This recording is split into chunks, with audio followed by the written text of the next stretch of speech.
네, 제8회 동시 지방선거 모든 지역의 개표가 대부분 마무리가 됐습니다. 국민의힘의 압승으로 끝났는데요. 하지만 이 조금 전 경기도지사 선거에서 막판까지 알 수 없는 접전이 펼쳐진 가운데 더불어민주당 김동연 후보가 대역전승을 거두면서 당선이 확정됐습니다. 네, 최수영 정치평론가 모시고 이야기 한번 나눠보겠습니다. 네, 어서 오십시오. 안녕하세요. 네, 안녕하십니까.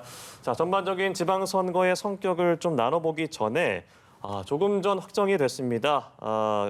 최대 격전지 바로 경기도였는데 좀 잠은 좀 주무시면서 보셨는지 좀 모르겠네요. 네, 저도 새벽까지 보다가 이제 골든 크로스가 되는 걸 보고 역전되는 걸 보고 이게 어디까지 갈까 했는데 결국 막판까지 갔는데 사실 이제 김은혜 후보가 쭉 계속 앞서 나가고 사실 출구조사에도 앞섰기 때문에 그럼에도 불구하고 좀 마지막 역전하지 않을까 그런 기대감을 갖고 봤습니다만 결국 이제 김동연 후보가 승리를 0.14%로 승리했습니다. 사실 정말 이런 작은 표차로 우리나라 최대 광역자치단체에서 승부가 갈린 적이 사실 없었고 지난 대선도 정말 0.76% 차이로 또 갈렸기 때문에 뭐 국민들은 또 이게 너무 어색하지 않게 또 받아들였을 수도 있을 것 같아요. 근데 어쨌든 김동연 후보가 승리함으로써 민주당은 정말 최후의 보루라고 할 수 있는 그러니까 말하자면 당의 재기의 발판을 마련한 듯 싶고 국민의힘은 만일 김은혜 후보까지 승리했다면은 그야말로 압승을 하면서 윤석열 정부가 정말 초기에 정말 모든 지방의회 권력을 가지면서 시작할 수 있었겠으나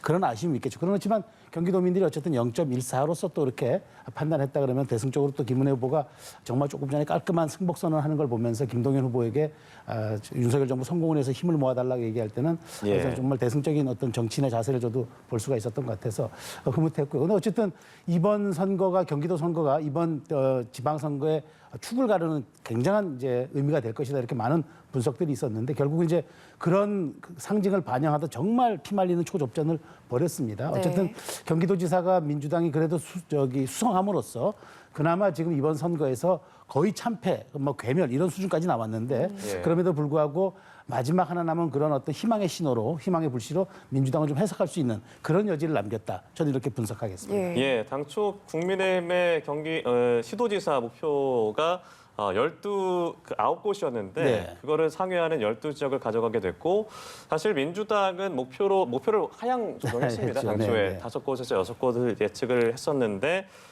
경기도 지역을 갖게 되면서 어떻게 보면 소기의 목적을 좀 달성했다라고도 볼 수 있을 것 같은데요. 사실 이번 선거 방송을 보면서 밤을 새우신 분들도 있을 것 같고 이런 치열한 접전을 보시면서 저도 일어나서 확인해봤을 때 3만 표 이상까지 벌어진 걸 봤는데 그 이후부터 계속 격차가 좁히면서 5시 반쯤 김동연 후보가 앞서기 시작했고 결국 이제 승리를 하게 됐습니다. 사실 국민의힘 입장에서는 김은혜 후보 개표 상황에서 계속 앞서고 있었거든요. 근데 결과론적으로 이 패배를 승복을 했고 인정을 하는 인터뷰까지 들어봤습니다.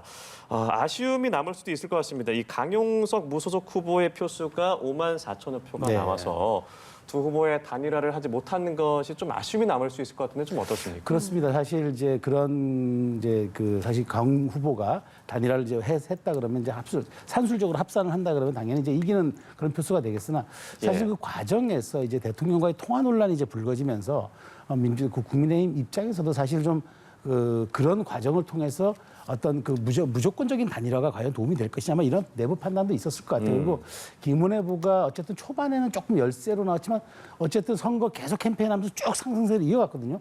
마지막까지 굉장히 흐름이 좋았습니다. 그렇기 때문에 굳이 단일화를 하지 않아도 이길 수 있었다는 내부 기대감도 있었을 것 같아요. 그러나 결과적으로 어찌됐든 제가 지금 이 개표 과정을 보니까 결국 사전 투표하면서 이제 승부가 좀 뒤집혔던 것 같아요. 그러니까 마지막 사전 투표함이 이제 마지막에 개표되면서 조금 뒤집힌 것 같은데 그러면 본 투표는 조금 이제 김은혜 후보가 앞섰다 그런 얘기가 된다 그러면은 마지막에 불거졌던 그 재산 축소 신고 의혹 논란은 큰 변수가 되지 못했다. 왜냐하면 그건 사전 투표 때는 거의 반영이 안 됐고 그다음에 본 투표에만 개첩이 돼가지고 안내문이 개첩이 돼서 좀 반영이 됐던 것 같은데 어쨌든 김은혜 후보 입장에서는 단일화 문제가 결국은 이렇게 뒤돌아놓고 보니까 조금 아쉬운 측면이 있었으나 그러나 만일 그런 어떤 무조건적인 단일화 어떤 보수의 묻지마 일종의 그런 단일화였다 그러면 또 과연 또 이것이 순기능적 역할을 했을 것인가 또 그런 거는 정치적으로 한번 또 분석해 볼 필요가 있기 때문에 김은혜 후보 입장에서는 사실 지난 대선에서 윤석열 대통령도 경기에선 지지 않았습니까? 그럼에도 불구하고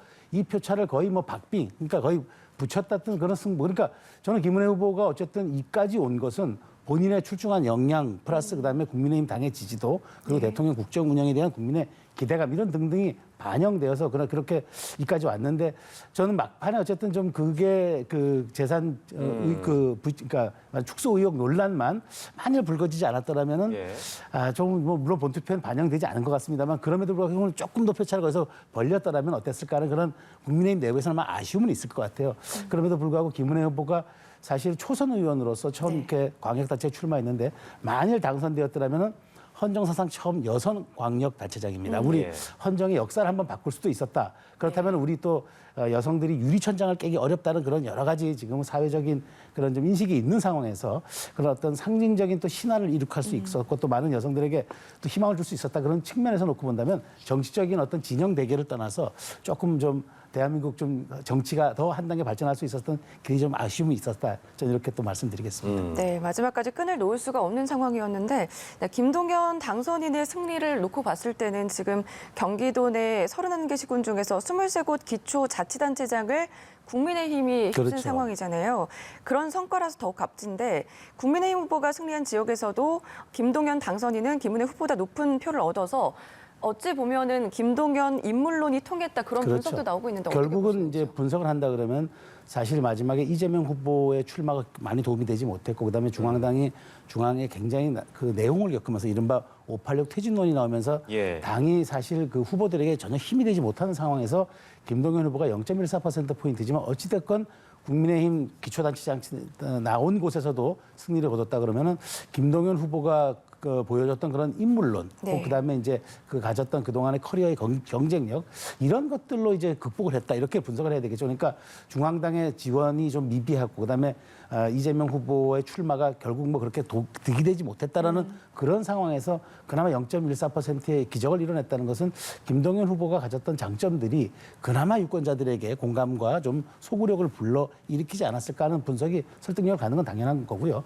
어쨌든 김동연 후보는 이렇게 생환함으로써 0.14%포인트 차지만 생환함으로써 민주당 내에 상당한 또 앞으로 향후 정치적인 입지를 좀 가질 수 있는 그런 계기가 됐고 이재명 후보도 조금 책임론을 덜 수 있게 됐어요. 왜냐하면 후보가 이제 단일화를 하지 않았습니까? 지난 대선 과정에서 이재명 후보와 김동연 후보가 단일화를 하면서 어쨌든 약간의 2인 3각 구도로 국민들에게 많이 비춰질 수 있었는데 그나마 김동연 후보가 승리해서 결국은 이재명 후보 지역구는 인천이고 여기 경기였지만 그래도 정말 최소한의 체면을 살려준 그런 승리가 박빙의 승리가 김동연 후보는 두 가지 좀 의미가 좀 부여될 수 있겠다 이렇게 말씀드리겠습니다. 네. 저희가 이제 김동연 후보에 대한 얘기를 많이 나누고 있지만 결과적으로 이번 지방선거는 국민의힘의 압승, 민주당의 참패가 될 수 있을 것 같습니다.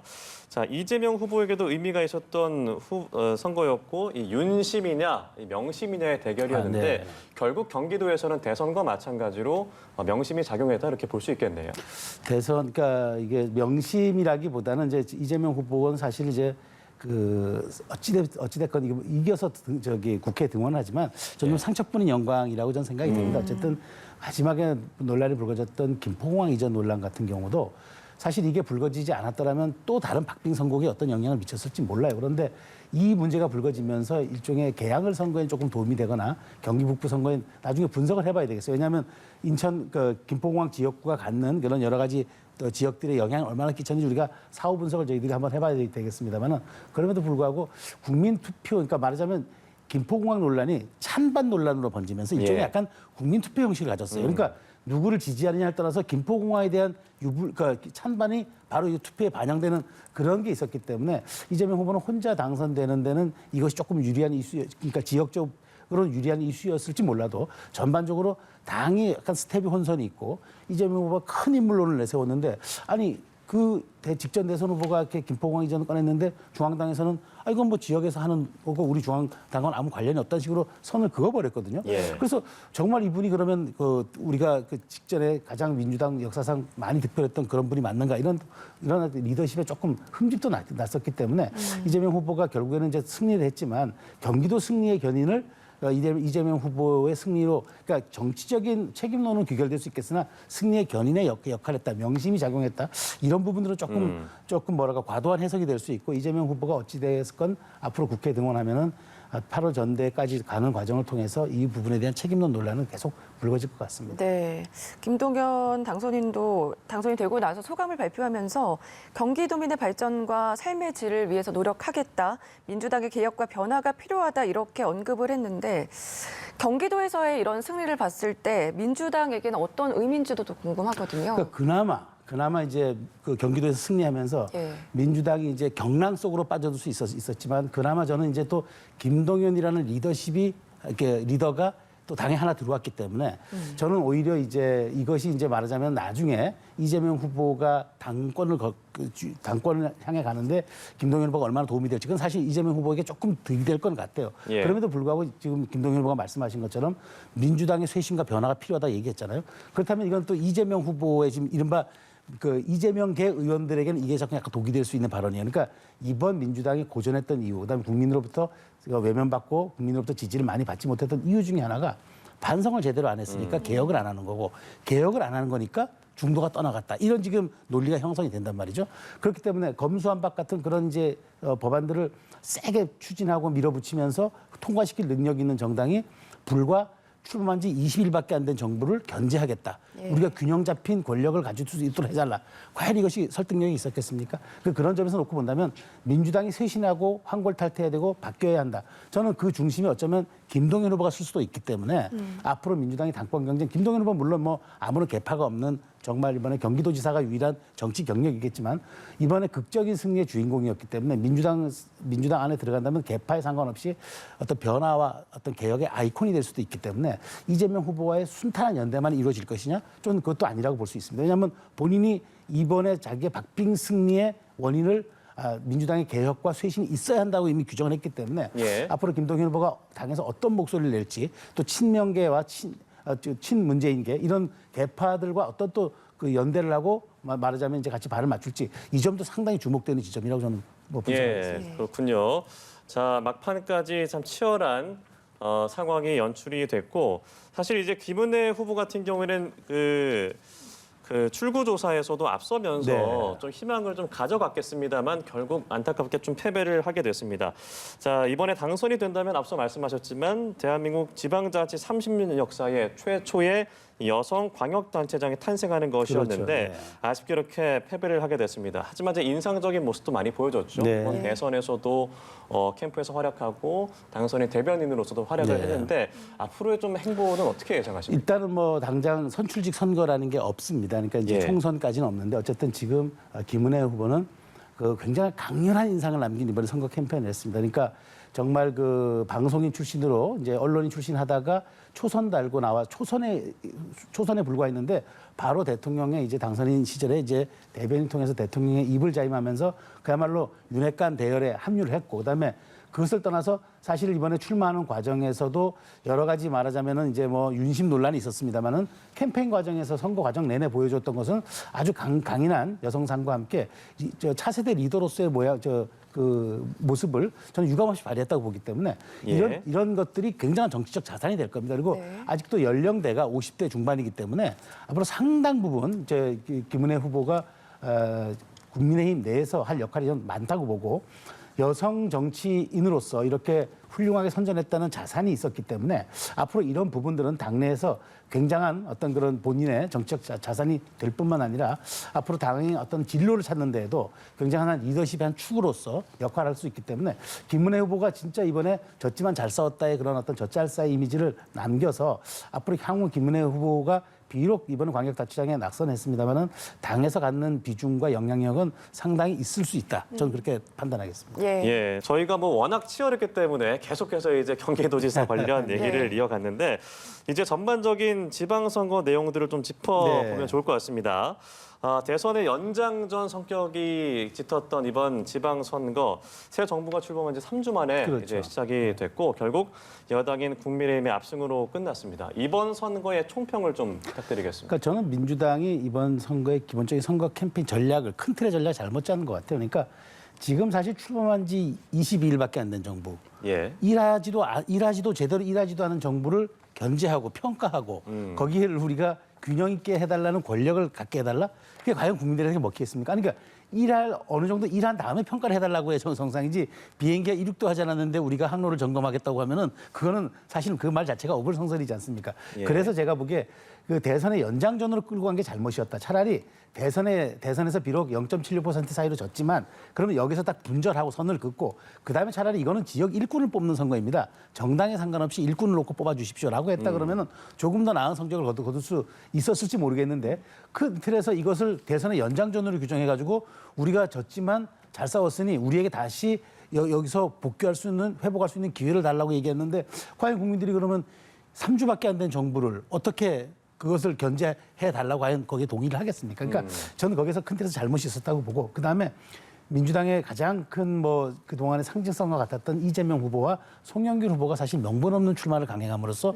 선거 전반에 끼친 악영향도 상당히 좀 그것이 이제 영향을 끼쳤다. 왜냐하면 지금 서울을 놓고 보더라도 송영길 후보가 상당 부분 졌는데 예. 오히려 구청장 선거에서는 민주당이 그나마 지난 선거에서는 24곳을 다 먹었는데 이번에서 거의 참패할 것이라는 예상이 많았지만 그래도 뭐 8개 정도 이상을 선방을 했단 말이죠. 네. 이것은 또 좀 송영길 후보가 아닌 다른 후보가 나왔더라면 또 어떻게 될지 몰랐다는 그런 또 말하자면 평가를 줄 수 있는 그런 부분이어서 민주당이 전반적으로 이번 선거를 조금 캠페인 자체를 너무 강하게 이끌어갔다. 그런 것들이 좀 패착이고 또 하나는 그런 견제와 균형을 요구하면서 바로 검수완박 법안 같은 것들은 통과를 시키는 힘을 과시했단 말이죠. 그러니까 예. 의회 권력을 이렇게 장악하고 있는 그 정당이 우리에게 출범한 지 3주밖에 안 된 정부를 견제하겠다고 얘기하니까 많은 유권자들이 국민들이 거기에 아마 동의하지 않았던 지점들이 있었다고 보고 그다음에 기본적으로 이번 선거는 허니문 선거였습니다.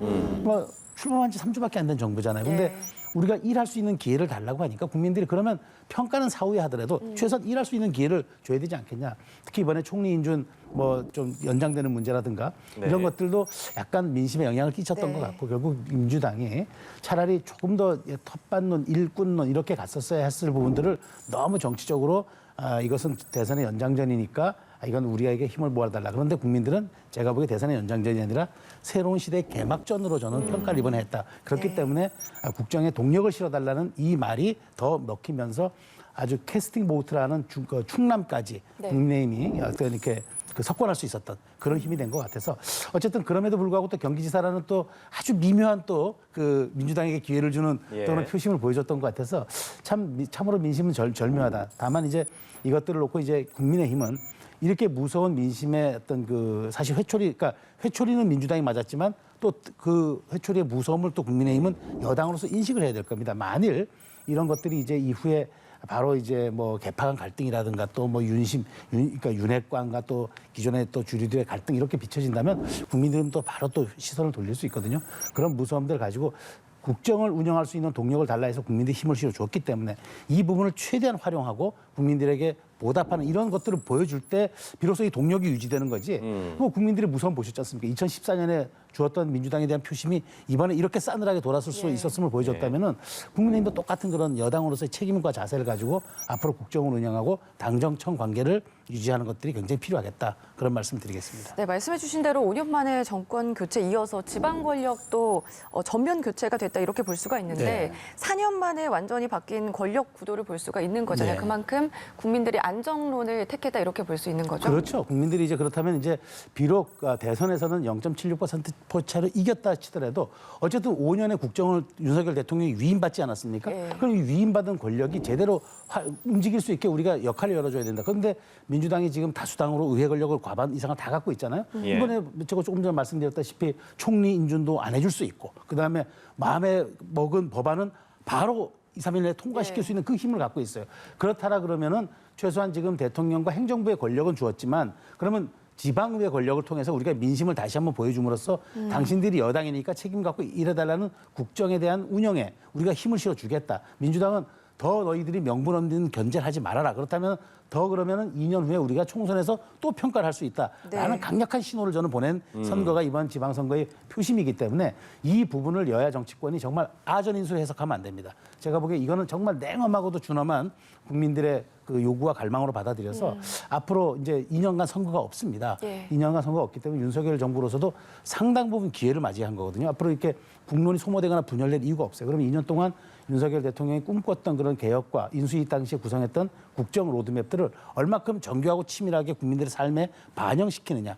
이 문제가 이제 향후 2년 총선에 반영될 수 있고 2년 총선에 가장 또 국민의힘으로서는 또 사활을 걸 수 있는 그런 단계이기 때문에 윤석열 대통령도 이제 2년도 동안 국민들에게 성과를 돌려드려야 할 그런 무거운 책임감도 졌다. 또 이렇게 말씀드리겠습니다. 예, 이 민주당 입장에서는 이번 선거 물론 이제 경기도지사 자리를 차지하면서 완전한 충격패까지는 아니더라도 그래도 네. 완패라는 것은 인정할 수밖에 없을 것 같습니다. 그렇죠. 지난 지방선거와 완전 대비되는 모습으로 참패를 거뒀고 민심을 얻지 못했기 때문에 이번 광역지자체장을 보면 더불어민주당은 전남, 광주, 전북, 그리고 제주, 그리고 마지막에 경기까지 네. 5곳을 차지해야 하는 상황. 물론 기존 목표치를 좀 낮게 잡았습니다만 받아들이는 결과에 있어서 충족은 말로 할 수 없을 것 같습니다. 이 민주당의 실패 원인이라고 할까요? 어떻게 볼 수 있을까요? 그러니까 저는 이제 조금 전에 말씀드렸듯 반성을 제대로 하지 않으니까 개혁이 안 되는 거고 예. 개혁이 안 되니까 중도가 떠나가는 정당이 되잖아요. 중도가 떠나간 정당은 이른바 진영 정당, 팬덤 정당. 그러니까 대중 정당이 안 되는 거예요. 박지원 비대위원장이 지적한 것으로 제가 정확하게 표현한다 그러면은 아니 내로남불조차도 지적을 받아들이지 못하는 정당이 돼버린 것을 예. 국민들이 목도를 한 거죠. 그러니까 사실 지난 2년 전 총선에 정말 180석이라는 어마어마한 권력을 주지 않았습니까? 그런데 2년 동안 한 게 이제 부동산 실책 제가 여기서 더 거명하지는 않겠습니다만은 그럼에도 불구하고 대선에서 졌는데 민주당 내부를 지배했던 분위기는 그거예요. 졌지만 잘 싸웠다. 그럼 그러니까 일종의 반성을 제대로 하고 혁신의 기회를 가졌어야 하는데 자 이번에 국민들에게 지원했던 재난지원금 할 때 우리가 소득 그러니까 과거에 소급분을 적용하려 그러면 법을 개정했어야 되잖아요. 예. 민주당이 예를 들어서 그때 검수한박법 이런 법안을 통과시키지 않고 이 법을 통과시켜서 국민들에게 소급할 수 있는 근거를 미리 마련했다. 그러면 일당으로서 어마어마한 역할을 한 거잖아요. 그런 것들로 놓고 국민들에게 비춰졌어야 하는데 바로 우리는 검찰 권력을 견제해야 되겠습니다. 예. 못다이는 검찰 개혁해야 합니다라고 검수한박을 통과시켰잖아요. 예. 이런 부분들이 국민들 눈에 여전히 오만하고 예. 여전히 개혁하지 않은 정당, 혁신하지 않은 정당으로 비춰진 것 같아요. 그러니까 이번에 만일 경기도를 못 가져왔으면 정말 제가 보기에는 민주당은 괴멸이라는 표현이 맞았지만 그나마 경기도를 가져옴으로써 참패 정도로 이번에 끝났기 때문에 지금부터 어떻게 혁신하고 어떻게 더 성찰하고 예. 그다음에 우리가 어떤 정체성을 가진 정당으로 거듭날지 내부에 치열하고도 건강한 토론을 할 수 있고 이것을 또 받아들이느냐. 저는 이것이 이제 민주당의 남은 관건이라고 봅니다. 네, 저희가 뭐 구체적으로 이번 선거에 대해서 분석을 해봐야겠습니다만 이 대략적으로 봤을 때 이번에 뭐 투표율도 낮았습니다만 민주당 진영에서의 표심, 그러니까 투표하러 간 사람이 좀 적었다고도 볼 수 있는 분석도 있는 것 같습니다. 아무래도 이 비대위에서 선거를 앞두고 내홍을 겪은 모습들, 네. 갈등의 모습들이 또 이번 선거의 어떤 패배의 좀 원인이 될 수 있지 않을까 싶은데 어떻게 보십니까? 그렇습니다. 그러니까 저는 이번 사전 투표율이 20%가 높았다고 해서 많은 기대를 가졌지만 저는 처음부터 일관되게 이번 투표는 55%가 안 될 거라고 보는 게 봤던 게 왜냐하면 지난 4번의 사전 투표율이 굉장히 가파른 속도로 올라가고 있었는데 네. 사실 추세선으로 보면 이번이 지난번 2018보다 높았지만 최근에 있었던 총선 대선을 놓고 보면 굉장히 낮은 수치였단 말이에요. 그러면 여기에 대해서는 사실 좀 사전 투표에 대해서는 그동안의 여러 가지 정치 학설 중에 진보가 조금 많이 투표한다 그런 얘기가 좀 있었잖아요. 네. 그렇기 때문에 저는 그것 또한 낮은 수치였는데다가 이번에 본투표율까지 합하더라도 50%가 조금 넘었고 그다음에 민주당이 지지층이 많이 가지 않았다는 그런 분석은 전 타당하다고 보는 게 왜냐하면 제가 보기에 이런 무력감 때문에 그런 것 같아요. 그러니까 대선에서 져서 굉장한 그 무력감과 열패감도 있었을 때다가 이번 선거에서 민주당이 아주 갈등과 당내에서 일관된 어떤 선거 전략을 보여주지 못하고 갈팡질팡하거나 혹은 586 용태론을 놓고 신진 비대위원장과 그러니까 말하자면 586 세대 원내대표와 갈등을 보이는 모습. 그런 것들이 국민들 눈에는 전혀 말하자면은 일당으로서의 그런 지위와 그런 역할을 보여주지 못한 거죠. 그러니까 예. 각 일선에 있었던 후보들조차도 당이 뭐 하느냐라고 불만을 토로했을 정도니까 정말 강성 지지자들 외에 민주당이 조금 호감을 가졌던 사람들은 정말 투표장에 가기 싫었을 수도 있겠다. 그런 분석들이 타당한 저는 합리적인 추론이라고 보고 그렇기 때문에 민주당이 이제 이런 분들을 어떻게 이제 앞으로 끌어올 것이냐. 투표장으로 끌어오는 게 아니라 기본적으로 먼저 당의 외연 확장에 필요한 지지 세력을 끌어와야 되잖아요. 전 예. 그것이 이제 민주당이 남은 과제인데 그렇기 때문에 이번에 그런 패배 원인을 제대로 성찰할 때만이 우리가 그 다음을 가져갈 수가 있는 거죠. 그러니까 시인 이상이 이런 말을 했었습니다. 그러니까 어떤 절망이 기교를 낳고 또 기교가 절망을 낳는다고 얘기를 했습니다. 그러니까 본원적인 대책을 마련해야지 임시 방편적으로 눈속임을 하거나 국민들 눈에 제대로 반성하는 그런 자세를 보이지 못한다 그러면 민주당이 이제 앞으로 뭐 지도부 거취 문제라든가 비대위 문제라든가 8월 달에 이제 전당대회 문제라든가 걷겠지만 그것이 그냥 자기만의 리그로 끝날 수가 있다. 정말 국민들의 눈높이를 사로잡고 국민들에게 호소하려고 그러면은 우리가 달라질 수 있는 모습들을 정확하게 보여주고 우리가 이제는 팬덤 정당이 아니라 대중 정당으로 가겠다. 진영 정당이 아니라 국민의 사랑받는 수권 정당으로 가겠다라고 이렇게 보여주는 그 과정을 통해서 저는 인식될 수밖에 없을 것이다. 그러니까 정말 이제 민주당 이번에 뭐 당선인 낙선인 모든 사람들 할 것 없이 정말 지도부뿐만 아니라 민주당을 많이 지지했던 분들이라면 정말 제대로 된 개혁, 그다음 제대로 된 성찰 어떻게 돼야 될지 아마 이번 부분에 대해서 논의를 집중해야 할 겁니다. 네, 예. 말씀해 주신 대로 이번에 경기도지사를 가져옴으로써 참패는 면했다 이렇게 네. 볼 수가 있는데 민주당 입장에서는 여론조사 결과보다 어떻게 보면 더 안 좋게 나왔다 이렇게 그렇죠. 볼 수가 네. 있는 거잖아요. 네. 근데 아까도 말씀해 주셨지만 중도의 표심이 어떻게 보면 다 돌아섰다 이렇게 볼 수가 있는데 어떻게 보시나요? 그러니까 중도의 표심이 돌아섰거나 투표를 하지 않은 거죠. 그렇다면은 결국 우리가 각 진영이 첨예하게 갈려져 있다 그러면 누가 중도를 가져오느냐가 모든 선거에서의 승패를 가르는 기준점 아니겠습니까? 네. 근데 중도가 떠나간 정당은 진영 정당은 될 수 있어도 집권할 수 있는 대중 정당은 될 수는 없는 거죠. 그러니까 그런 점에서 민주당이 이번에 좀 뼈아픈 반성을 해야 되고 사실 뭐 이른바 충청도라든가 강원도 약간 캐스팅 보트 역할을 했던 그런 지역들 아니겠습니까? 여기에서 전부 다 참패를 하지 않았습니까? 그렇다면 민주당은 이제 중도가 떠나간 정당임을 뼈저리게 자인하고 이제 여기에 대해서 어떤 그 근원적 이제 그 해법을 내놓아야 한다. 이제 그런 어떤 절박한 지금 상황에 처해 있습니다. 그러니까 이런 부분들을 정말 뭐 말로서 레토릭으로 여러분 반성합니다. 제가 잘하겠습니다. 기회를 주십시오라고 할 게 아니라 그러면 뭔가 어디서부터 잘못됐는지 저는 만일 이재명 후보가 들어서 이제 여기 온다고 하더라도 이제 당에 오고 국회에 온다 하더라도 과연 이제 뭐 정말 상처받지 않은 리더십을 보여줄 수 있을까? 그다음에 예. 이제 이 일종의 지금 문재인 정부가 조국 사태로 인해서 그 내리막길을 걸었는데 그러면 이재명 후보가 당선돼서 국회로 돌아오고 당으로 돌아와서 과연 민주당의 또 다른 제2의 개혁을 낼 수 있는 신호탄이 될 것인가 아니면은 정말 또 뭐 여러 가지 지금 의혹이 얽혀진 그런 비리 수사를 받으면서 또 추락하는 민주당의 또 하나의 상징이 될 것인가 이런 굉장히 기로에 서는 지금 상황이기 때문에 민주당으로서는 정말 절박한 쇄신과 변화에 그런 지금 기로에 서 있다. 그러니까 경랑 속으로 빠져들겠지만 단순히 경랑 속으로 빠져들 것이 아니라 이 경랑을 어떻게 방향성을 가지고 우리가 제시하고 국민들에게 다시 사랑받는 정당으로 거듭날 것인가 이 부분을 정말 고민을 집중해야 할 것입니다. 네. 예. 이어서 최수영 정치평론가도 대담 이어가도록 하겠습니다. 안녕하십니까? 네. 네, 어서 오십시오. 안녕하세요. 예. 예, 저희가 이 최창렬 용인대 교수께 여러 좀 질문을 좀 드려야 될 것 같습니다. 앞서 최수영 평론가께는 질문을 많이 드렸기 때문에 일단 먼저 이번 지방선거 총평을 좀 들어볼까요? 그래서 이번 지방선거는 민주당의 완전한 참패다. 예. 그렇게 말씀을 드려야 될 거고 지난 7회 선거와는 워낙 차이가 나니까 예. 민주당이 완패했다고 볼 수밖에 없고 뭐 여러 가지 원인이 있을 거예요. 다들 뭐 지적하시는 겁니다만 지난 대선의 결과를 너무 이제 오만하게 판단했던 것 같아요.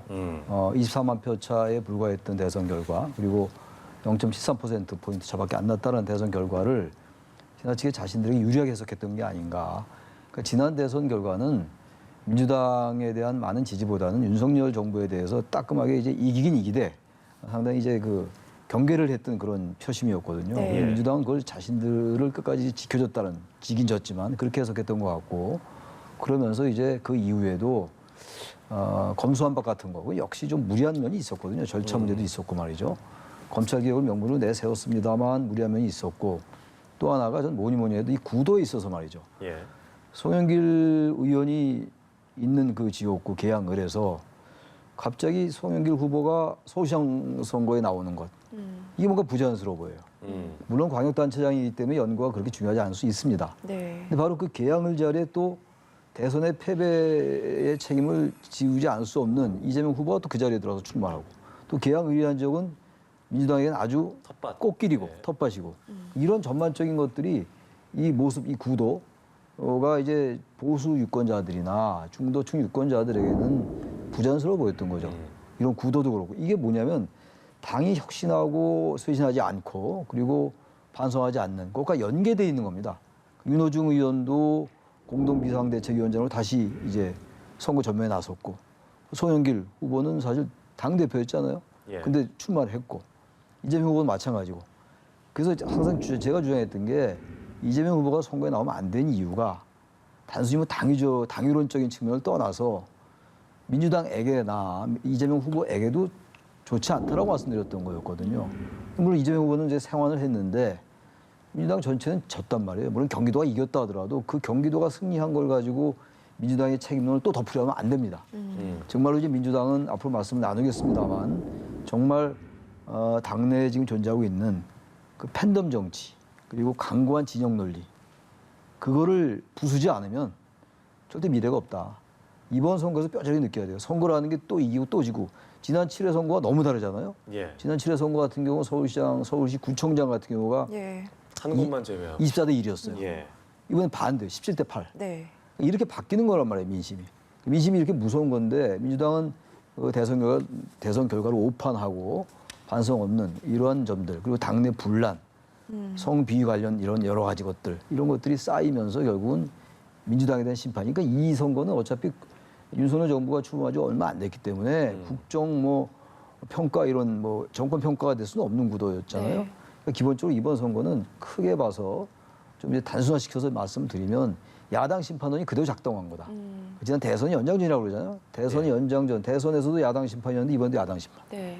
그걸 민주당이 뼈저리게 깨달아야 된다고 생각합니다. 예. 네. 그럼 앞으로 민주당은 어떻게 하면 그 좋을까요? 민주당은요, 지금 2019년도 때부터 전 문제의 발단이 시작됐다고 봐요. 조국 사태 때부터. 그 전까지 민주당은 이런 민주당이 아니었거든요.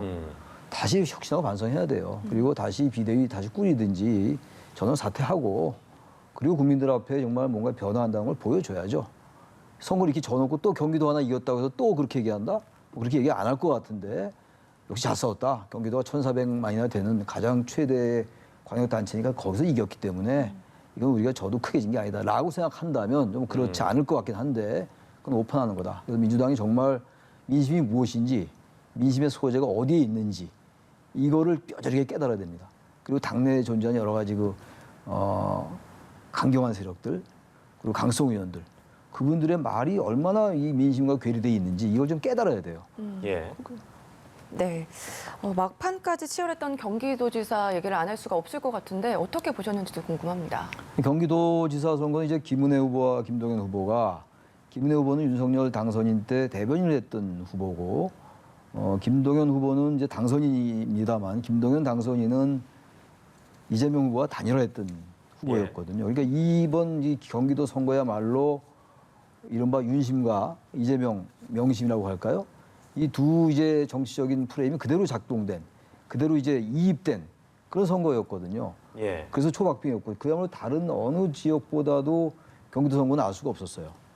워낙 초박빙인데다가 근데 막판에 그 김은혜 후보의 그 재산 축소 신고, 재산 신고 축소했던 거 네. 이게 선관위에 의해서 인정되고 그런 부분들이 또 이제 투표구에 이제 공고가 나붙고 막 이런 점이 전 영향을 좀 끼쳤을 것 같아요. 물론 김정은 후보에게도 일감 몰아주기 의혹이 나오긴 나왔습니다만 유권자들이 직접 느끼는 건 역시 재산 축소 신고거든요. 네. 이런 점도 좀 작용했을 것 같긴 한데 아무튼 간에 경기도는 지난 대선 때 이재명 후보가 5%포인트나 이겼던 곳이에요. 네. 이거 줄어든 거 아니에요? 이겼다 하더라도 민주당은 사실은 그 부분을 면밀하게 봐야 된다. 5% 차이에서 지금 1% 차이가 안 났단 말이에요. 예. 그런 부분을 좀 지켜봐야 될 것 같습니다. 예, 그럼 이제 또 다른 지역 얘기도 좀 해보겠는데 이재명 전 지사 얘기를 했으니까 인천 지역 얘기를 안 해볼 수 없을 것 같습니다. 이재명 효과가 뭐 어느 정도 있었냐라고 했을 때 앞서 최수영 평론가께서는 그런 효과가 없었을 것이다라고 하셨는데 인천 지역에서 국민의힘 유종복 후보 이제 당선이 됐습니다. 박남춘 후보를 꺾고 승리하게 됐는데 이재명 효과 없었다고 보는 게 좀 맞다고 보시는지. 그렇죠. 전혀 개항을 선거 이후에는 이재명 후보가 또 순기능적 영향을 끼쳤다고 보기는 어렵다. 이게 선거 결과로 명백하게 전 나타났다고 보고요. 정말 이재명 후보에게는 그러니까 우리가 이제 흔히 공적인 역할을 이야기할 때 선당 후사라고 이야기하지 않습니까? 예. 오히려 이재명 후보는 선사 후당이 돼버렸다. 자신이 이제 개인적인 어떤 정치적 욕망은 충족을 시켰을지 모르겠으나 어쨌든 전체적인 당의 공적인 측면에서의 어떤 그 말하자면 부정적 영향을 끼친 거에 대해서는 인정을 해야 될 것 같아요. 그러니까 이번에 선거가 마지막에 김포공항 이슈를 들고 나오면서 찬반 논란으로 제가 아까 그 국민투표적 성격으로 가면서 전체적으로 민주당 전황에 불리하게 작용했다고 말씀드렸는데 마찬가지입니다. 결국 인천시장 선거에서도 유정부 후보가 압승을 거뒀다는 것은 아주 순탄하게 낙승을 거뒀다는 것은 저거는 이재명 후보가 내세웠던 그 김포공항 이슈가 아주 국지적으로 아주 제한적으로 이재명 후보 지역구에 반영됐고 전체적인 영향을 끼치지 못했다는 건데 그렇다면 이재명 후보는 과연 지난 대선에서도 패장이지만 이번 선거에서도 상임 총괄 선대위원장으로서의 역할을 제대로 못했기 때문에 2연패를 한 것이란 말이에요. 2연패를 한 수장에게 다음에 어떤 당권이라든가 민주당의 쇄신 작업을 맡길 수 있겠냐 이런 본원적인 질문들이 민주당 내에서 나올 수도 있어서 사실 인천시장 선거 결과는 이재명 후보에게 사실 뼈아픈 그 대목일 수밖에 없고 유정복 후보가 낙승을 거둠으로써 이재명 후보의 존재감 조금 더 희석되었다 이렇게 평가할 수 있겠습니다. 예, 앞서 주청열 교수께서는 이 구도, 이 개연성, 명분 같은 게 좀 부족했다라고 말씀을 하셨습니다. 이제 이재명 그 고문이 국회 입성하면서 이 8월에 또 전당대회도 남아 있는데 앞으로의 행보는 좀 어떻게 예상하십니까? 이재명 이제 당선인인가요? 아직 네. 의원 신분증을 안 받았으니까 당선인이라고 말씀드리면 이재명 당선인의 앞날이 숱하지 않을 것 같아요. 앞서 이제 최 평론가께서 잘 말씀하신 것처럼 이게 혼자만 살아오지 않았냐 이런 얘기들이 나오고 있는 거예요. 김동연 후보가 살아왔으니까 그나마 그래도 위안은 될지 모르겠는데 네. 인천 계양을과 인천이 붙어있는 인천이잖아요. 어쨌든 네. 간에. 근데 그 효과가 거의 없었다고 볼 수밖에 없죠. 본인은 살았지만. 근데 이 계양을이라는 지역구가 아까도 말씀드렸습니다만 워낙 민주당에게 대단히 유리한 지역이에요. 송영길 후보가 5선을 했던 지역이란 네. 말이에요. 그리고 이제 이재명 후보의 대선 주자로서 이미지가 분명히 있는 거죠. 인지도가 있는 것이기 때문에 이기려고 예상했던 거예요. 사실은 뭐 박빙으로 갔다 하더라도 국민의힘 윤영선 후보하고. 근데 이재명 후보가 이제 중요한 거는 대선 아니겠어요. 대선인데 앞으로 5년 후 일입니다만 당권을 차지해야 될 거 아니겠어요. 당권을 차지하고 민주당을 그야말로 지난번에 나왔던 얘기처럼 이재명의 민주당으로 바꿔야 되는데 과연 그럴 수 있겠냐 이거예요. 그럴 수 없겠죠 지금. 당장 이제 박지원 국정원장인데 그분이 지금 정치적 발언을 가끔 하던데 그분의 그 페이스북 글 보세요. 그 결과 보면서 뭐 어딜 걸으면서 뭐 여러 가지 일하면서 이재명 후보를 직격한 거 같아요. 이번 지방선거 끝나고 올린 글이었나요? 이번 예. 아까 새벽에 말이죠. 예. 그런 얘기도 나오고 있고 이원우 의원도 벌써 지금 이재명 후보를 이제 겨냥한 듯한 그런 발언을 했단 말이에요. 그러니까 다시 말하면 당내에서 친노 친문 세력이라든지 이쪽 세력과 이재명 쪽 세력과의 그 충돌이 불가피한데 일단 명분이 약해요. 선거에서 졌잖아요. 게다가 이번에 나온 건 계양을을 안전판으로 하면서 전체 선거를 견인하고 지방선거를 민주당이 승리하게끔 이끌고자 나왔던 거였단 말이에요. 그렇게 안 됐다고요. 그렇다면 일단은 뭐 책임론에서 자유로울 수 없죠. 그렇다면 당권을 확보해 나가는 데 있어가지고 상당히 난관이 많을 것이다. 모르죠. 이재명 또 당선인의 그 특유의 돌파력이랄지 뭐 이런 걸로 또 네. 어떻게 할지 모르겠으나 기본적으로 한계가 있지 않을까 그렇게 전망을 합니다. 네, 이재명 이제 당선인 신분이 된 건데 정치력이 또 시험대에 오를 수 있는 앞으로의 향후 전망을 해주셨습니다. 자, 여기서 이 윤석열 대통령 잠시 후에 이 대통령실에서 어떤 입장 발표가 있을 것이라고 해서 저희가 잠시 후에 연결을 해 보도록 하겠고요. 네, 이번에는 서울 지역도 한번 살펴보겠습니다. 조금 전에 오세훈 서울시장 당선인의 소감도 함께 듣고 오셨는데 오세훈 시장 첫 4선 서울시장으로 대권 주자까지 부상을 했거든요. 어떻게 네. 보셨는지요? 이제는 뭐 오세훈 시장은 뭐 명백한 잠룡이 됐죠. 사실 네. 이제 뭐 오늘 이제 여러 가지 이제 이야기를 통해서 본인 다음에 또 서울시장을 또 도전할 수도 있다 이런 말은 비쳤지만 예. 이제 사실상 서울시장을 이제 4번을 하는 거 아니겠습니까? 그러니까 네. 이제 그 오세훈 시장 입장에서는 이제 서울시의 어떤 그 마지막 그러니까 본인의 이것을 잘 안정적으로 운영하면서 결국 지금 당에는 직접적으로 지금 공무원 신분이기 때문에 역할을 할 수는 없겠으나 그럼에도 불구하고 이제 유력한 대권 후보로 이제 당의 잠룡으로 이제 등극이 되었다 이렇게 말씀드릴 수 있겠고 이제 오세훈 후보도 사실 지난 4.7 재보궐선거 때 안철수 후보의 단일화를 통해서 극적으로 사실 입성을 했잖아요. 네. 그러면서 그때 두 후보의 시너지가 결국에 지금의 국민의힘의 상승 동력을 만들었다고 그렇게 본다면 오세훈 후보가 또 이번에 당선이 됐고 또 안철수 후보도 다시 당선이 되고 해서 저는 오세훈 후보가 어쨌든 지금 서울, 그러니까 경기는 이제 민주당이 가져갔지만 서울은 4선째 안정적으로 많이 운영을 한다 그러면은 오세훈 후보가 지난 그 해 보여줬던 4.7 재보궐선거 때 보여줬던 그 동력, 그다음에 그때 이제 했었던 당의 기여도, 그다음에 지금 보여주는 안정감 이런 것들이 상당 부분 앞으로 이제 그러니까 국민의힘에서 내부에서는 좀 더 중도 확장성을 가진 그런 인사로 분류가 될 수 있기 때문에 향후 대권 잠룡들과의 어떤 물밑 아주 그 말하자면은 경쟁이 예. 볼만한 그런 상황이 될 수가 있겠다 이렇게 생각합니다. 예, 알겠습니다. 앞서서 오세훈 서울시장 당선인 소감에서도 뭐 서울 시민께 감사드린다, 무거운 책임을 느껴서 4년 동안 잘 지켜나가겠다 이렇게 소감을 언급을 했는데 반면에 지금 송영길 후보는 득표율 격차가 크게 벌어지면서 대선 패배 이후에 지방선거까지 매우 타격이 클 것 같거든요. 앞으로의 행보 어떻게 보시는지요? 당분간 자숙해야죠. 지난 대선 이후에 자숙했어야 되는 것이고 정치는 기본적으로 정치인으로서의 소명의식이 필요합니다. 굳이 막스 베버의 직업으로서의 정치를 얘기하지 않더라도 우리나라 정치인들이 너무 당선에만 급급해요. 당선 지상주의. 예.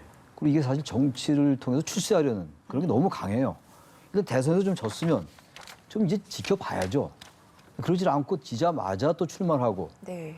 이건 뭐 설령 이기고 지구를 떠나서 조금 다른 얘기가 될지 모르겠는데 비판 안 할 수가 없어요. 이건 여야 정치 마찬가지예요. 도대체 선거가 왜 존재하는 것인지, 그렇다면은 송영길 후보가 대선에서도 패장이었고 이번에 직접 본인이 출마해서 떨어졌단 말이에요. 그래서 좀 뭐 모르죠. 정치라는 게 또 다시 또 시간이 지나면 다시 부활하기도 하고 또 뭐 새로운 또 이제 활력을 가지고 나타날 수 있습니다만 당분간은 저는 좀 이렇게 자취를 감추는 게 그게 맞다고 봐요. 그게 국민에 대한 예의고 도리입니다. 예. 대선에서 졌는데 또 졌는데 또 다시 무슨 뭐 586 얘기하고 이런 것들에 관여하지 말고 좀 이제 자숙하는 모습을 보이면 그때 가서 국민이 찾을 수 있어요. 송영길 후보는 어디 갔지? 이렇게 그때 나와야 되는 것이지 자꾸 자가 발전하고 또 다시 나타나려 하고, 물론 정치인들이 이제 그 잊혀지는 것을 제일 두려워하죠. 네. 네. 그러나 어느 때는 잠시 잊혀지는 것도 중요합니다. 그래서 당장은 지금 좀 이제 반성하고 조금 쉬면서 휴식을 갖는 게 좀 맞다고 생각합니다. 네. 예. 자, 윤석열 대통령실에서 입장 발표를 했는데 이 관련해서 좀 어떻게 보셨나요? 저는 그 상당히 좀 말하자면은 바람직한 메시지라고 생각합니다. 그러니까 말하자면 지금 이게 어쨌든 그 지방선거라는 게 일꾼론을 뽑지만 결국은 지금 모든 국민들이 이게 대선의 연장전으로 평가를 해주신 거고, 또 제가 아까 표현을 드렸지만 윤석열 정부의 새시대 개막전에서 그 당신들이 승리하고 한번 운영해봐라 이렇게 말하자면 허락을 해준 거거든요. 예. 그런 입장에서 정치적 메시지가 강했으면은 오히려 조금 말하자면 지금 국론 분열이라든가 진영 대결에 조금 약간 자극을 줄 수 있었는데 거의 정치적인 평가는 아예 제외하고 경제 살리고 민생 잘 챙기라는 뜻으로 받아들이고, 그다음에 경제 활력 시급하다. 그러면서 바로 이제 지방 정부와 함께 어떤 어려움 함께 헤쳐나가겠다. 그러면서 마지막 메시지. 첫째, 둘째, 셋째 경제다. 네. 살리겠다. 물론 지금 저 신삼고라고 환율, 물가 뭐 다 지금 오르고 있지 않습니까? 이런 상황에서 대통령께서 지금 정치의 이제 계절은 끝났다. 향후 이제 총선까지 2년 남았기 때문에 2년간은 내가 민생과 경제 이 두 단어 외에는 내가 언급하지 않고, 그다음에 그 지방 정부와도 여기에 대해서 아주 협치를 잘하겠다라고 공언한 것은 저는 대단히 바람직하다. 대통령께서 만일 여기에 조금 해석의 여지가 있는 정치적 메시지를 냈으면은 조금 여러 가지 또 말하자면 해석의 여지가 있었겠으나 깔끔하게 앞으로 남은 것은 민생이고 경제다. 이 두 마디 단어에 앞으로 국정 방향을 담았기 때문에 저는 논란의 여지가 없는 아주 깔끔한 아주 대통령 입장이다 이렇게 평가하고 싶습니다. 예. 네, 이 현 정권에 좀 힘이 실리게 된 선거 결과가 될 것 같습니다. 앞으로 윤석열 정부 어떻게 보면은 좀 편승해서 좀 올라갈 것이다 이렇게 볼 수 있을까요? 국정의 탄력을 받을 겁니다. 예. 아무래도 지방선거가 뭐 지방 분권을 위한 선거이긴 하더라도 정치적 의미가 부여되는 것은 뭐 불가피한 것이고, 결국 국정 안정이냐 국정 견제냐 이 이제 구도가 충돌했던 거 아니었겠습니까? 그래서 이제 탄력을 받을 텐데 여전히 지금 국회 의석은 민주당이 다수입니다. 169석. 이번에 이제 보궐선거가 있었으니까 국민의힘이 114석이 됐어요. 예. 여전히 과반을 지금 민주당이 차지하고 있는 여소야대 정국입니다. 아무리 지방 권력을 가지고 왔다 하더라도 의회 권력은 여전히 민주당이 갖고 있는 거거든요. 다시 말하면 의회 권력이다, 행정 권력이다, 지방 권력이다 이걸 따지기 이전에 예. 국민들이 바라는 거는 민생이고 경제입니다. 앞서도 말씀을 계속 이어가셨지만 윤석열 정부가 원 없이 일하게 해달라 이런 호소를 들어준 결과다라고 언급을 했습니다. 윤 정부의 성공을 위해서 최선을 다해야겠다라고 했는데 어떻게 보셨습니까? 국민의힘이 이제 뭐 권선동 이제 원내대표도 그 얘기를 했고 이준석 대표도 같은 얘기를 했는데 낮은 자세로 이제 겸손하게 해야죠. 예. 오만하고 독선한 걸 우리 국민은 절대 용납 안 합니다. 숱한 경험에서 우리가 봐왔던 것이고 이번 선거도 마찬가지예요. 국민의힘이 잘해서가 아니라 아까 지금 권선동 대표 얘기 들어보니까 원내대표 얘기 들어보니까 잘해서가 아니다 이런 얘기를 하던데 맞는 말이에요. 잘해서가 아니고 민주당이 못해서예요. 우리 선거 항상 그래왔죠. 특정 정파가 잘해서 이기는 게 아니라 상대 정파가 상대당이 못해서 항상 이제 반사이가 얻어오는 정치였어요. 그래왔는데 지금 어쨌든 제가 아까 이제 말이 끊겼는데 예. 국회의석은 지금 민주당이 더 많단 말이에요. 네. 여전히 의회 권력을 민주당이 가지고 있는 것이고 협치는 여전히 중요한 가치입니다. 협치를 안 하면 도저히 어떻게 해볼 수가 없어요. 지방정부도 결국은 물론 지방의회에서 할 수 있는 게 있다 하더라도 중앙과의 어떤 협조가 안 되면 안 되는 게 굉장히 많아요. 우리나라 지방자치라는 게 지방분권이 잘 안 돼 있거든요. 위임 업무가 많지가 않고. 그렇기 때문에 중앙의 영향을 많이 받고 중앙에 많이 예속돼 있는 지방정치인데 그렇다 하더라도 아무튼 의회 권력을 민주당이 갖고 있으니까 이 부분을 잘 이제 협치를 나가야 되는데 단지 민주당도 의회 권력을 갖고 있다고 해서 이걸 이제 마냥 이제 그 다수결로 밀어붙일 수 없게 돼 있어요. 이번에 지방선거는 어쨌든 간에 국민의힘에다가 힘을 실어준 결과이기 때문에 네. 민주당도 이제 다수 의석을 믿고 무조건 밀어붙일 건 아니다. 그게 이제 지난번에 검수완박 같은 거예요. 그런 것들이 바로 이제 선거로 이렇게 나타나거든요. 네. 굉장히 탄력적이에요, 민심이. 굉장히 예민하고 탄력적입니다. 그러니까 국민의힘도 그렇고 민주당도 그렇고 이 선거 결과가 워낙 자주 바뀌어요. 네. 워낙 바뀌는 거기 때문에 금방 지나가고 또 시간이. 국민의힘도 그렇고 민주당도 그렇고 특히 국민의힘이 이 결과에 자만하면 안 된다는 거예요. 최근에 몇 가지들은 좀 이제 임기 초고 이제 허니문 기간이고 하니까 넘어갔는데 어쨌든 몇 가지 일들은 국민의힘도 굉장히 반성할 점이 많이 있거든요.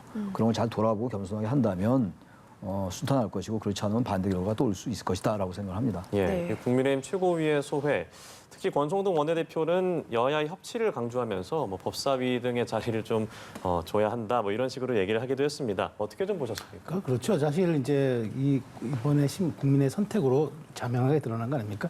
민주당이 어떤 그 국민의 그 뜻에 반하는 이른바 정치적인 상식과 도리에 반하는 행동을 하면 안 됩니다. 그러니까 예. 당시 협상이 그랬잖아요. 자, 그러면 다음 때에는 야당이 갖는다는 게 아니라 국민의힘이 맡는다라고 이미 명시를 해놨어요. 그런데 전임자의 협상이기 때문에 내가 존중 안 해도 된다라는 그 말을 어떤 국민이 공감하겠습니까? 정치에서는 반드시 협치가 필요한 거고 약속을 이행한다는 것이 정치의 첫 발걸음 아니겠습니까? 그리고 네. 이제는 그겁니다. 국민의힘 입장에서도 어쨌든 성과를 내야 되는 지금 입장이 접어들어서 국회에서 발목이 잡힌다든가 국회가 난항을 겪으면 이것 또한 오롯이 정부 여당의 책임일 수 있습니다. 그런데 이제 민주당이 그 발목을 잡는다 그러면은 거기에 대해서는 또 다른 책임을 총선 때 물을 겁니다, 국민들께서. 그러니까 저는 제가 보기에 이제 민주당에서도 이제 여러 가지 앞으로 진로를 놓고 많은 고민과 그다음 치열한 논쟁이 있겠지만 기본적으로 이제는 진영 정당이 아니고 팬덤 정당이 아니고 대중 정당이고 수권 정당으로 가려면은 저런 약속을 지키는데 첫 발걸음을 띄는 것이고 그것이 정치의 본령이고 또 민주당이 국회의장을 가진다면 당연히 법사위원장은 이제는 권한도 많이 축소가 됐어요. 이미 뭐 법안 심사 기일도 당겨졌고 그렇기 때문에 국민의힘에 주고 오히려 국민의힘이 한번 운영해 보라고 그러고 거기에 대해서 우리가 나중에 책임을 묻겠다는 이것이 온당한 것이지 모든 것을 독식해서 견제하겠다. 그러니까 이번에도 그랬지 않습니까? 겨우 3주 지난 정부를 견제하겠다고 하고 견제할 힘을 달라고 하니까 국민들이 거기 동의 안 한 거 아닙니까? 그러니까 최소한 민주당이 국회에서 또 발목을 잡는다 이런 것들 그다음에 되지도 않을 그 어떤 상식 밖의 이야기를 가지고 목리를 부린다 이러면 국민들이 민주당에 대한 기대감은 더 떨어뜨릴 수 있기 때문에 제가 보기에 이제 당의 진로를 놓고 하는 과정 속에서도 국회 법사위원장 배정 문제 이런 문제들은 좀 더 약속에 입각하고 그다음에 원칙에 입각하게 문제를 푸는 것이 민주당의 어떤 이미지도 쇄신하는데 저는 필요할 것이다 이렇게 말씀드리겠습니다. 네.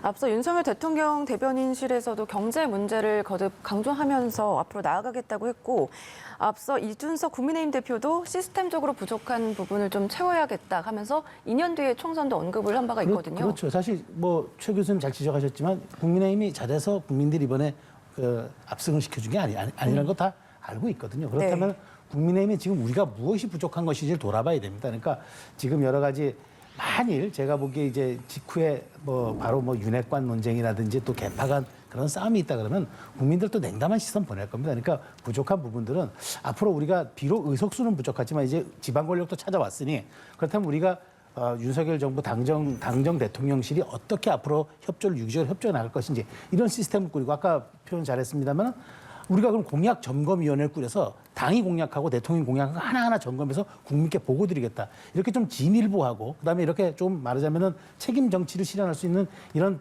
것들을 하나하나 구조적으로 좀 마련한다는 거. 그게 아마 시스템을 보완한다 그런 의미일 것입니다. 네. 그런 것들이 비로소 국민에게 눈높이에 맞을 때 국민들이 우리가 권력을 우리가 위임했더니 이런 결과를 내주는구나. 그렇게 동의할 수 있는 거 아니겠습니까? 정치라는 게 굉장히 복잡한 것 같지만 간단합니다. 민심을 획득하면 됩니다. 그러니까 이런 점들을 초심을 잃지 않고 간다 그러면은 그런 것들을 아까 좀 세심하게 보완한다 그랬는데 그런 것들도 국민들은 아마 매의 눈으로 지켜보면서 얼마나 그 말한 약속들이 어떤 외교적 수사가 아니라 책임 정치의 일환으로 나타날 것인지 아마 꼼꼼히 지켜볼 거라 저는 생각합니다. 네, 예. 협조와 협치를 해서 국민들이 공감할 수 있게 초심을 잃지 말아야 된다 이렇게 언급을 해주셨는데 그렇다면 앞으로 여당과 야당 어떤 부분을 보완하면 더 나아질까요?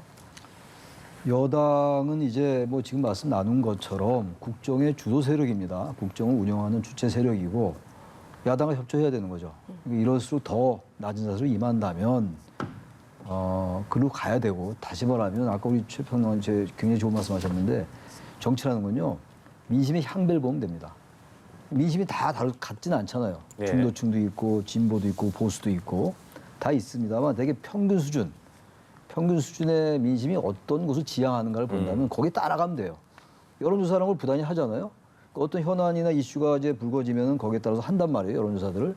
아주 중요한 쟁점이 나타나면 전국에.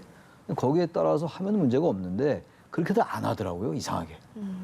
그러면서 항상 패배를 이제 자초하고 그리고 또 반성 안 하고 또 지고. 그러니까 정당들이 보면 되게 연패를 해요. 계속. 과거에 언제 그랬습니까? 민주당이 연승할 때 국민의힘이 연패했잖아요. 네. 예. 미래통합당 그전에 자유한국당. 근데 왜 그랬어요? 그 이유가 다 있었거든요. 그때는 5.18 민주화운동에 대해서 동참하지 않고 탄핵 강 건너지 않고 그러다 보니까 계속 졌어요. 그걸 넘으니까 이제 뭔가 국민들이 바라보기 시작했던 거란 말이에요. 지금 마찬가지예요. 민주당에게 계속 지적했던 거는 왜 이렇게 강고하게 진영 논리에 빠져 있느냐. 근데 민주당의 그 강성 의원들은 그렇지 않다. 우리 강성 지지자는 이걸 더 하라고 그런다. 이런 얘기잖아요. 근데 그렇게 얘기한 지지자들도 있습니다만 많은 유권자들은 중도층에 포진하고 있는 유권자들은 그게 아니다라고 얘기하고 있는데 자꾸 엇박자를 내니까 이런 결과가 나오는 거예요. 그러니까 국민의힘도 마찬가지입니다. 2년 앞으로 또 금방 지나갑니다. 네. 민주당도 지금 이렇게 졌다고 해서 뭐 낙담할 것도 아니에요. 또 다시 왜 졌는가를 명민이 분석해야 돼요. 근데 지난 대선 때 왜 졌는가를 분석하고 반성하지 않고 졌지만 잘 싸웠다라는 거기에 너무 매몰되어 있었다는 얘기거든요. 그러니까 국민의힘이나 민주당도 이제부터 또 시작이에요. 또 시작이고 하면은 또 다시 민심의 선택을 받는 거라서 양당 모두에게 똑같이 적용되는 얘기라고 생각을 합니다. 네. 예, 앞으로 이제 윤석열 정부의 어떤 향방과 민주당이 어떻게 타개할지 이번 지방선거의 성적표와 이 향후 전국 전망에 대해서 얘기 나눠봤습니다. 최수영 정치평론가, 최창렬 용인대 교양학부 교수와 얘기 나눠봤습니다. 고맙습니다. 고맙습니다.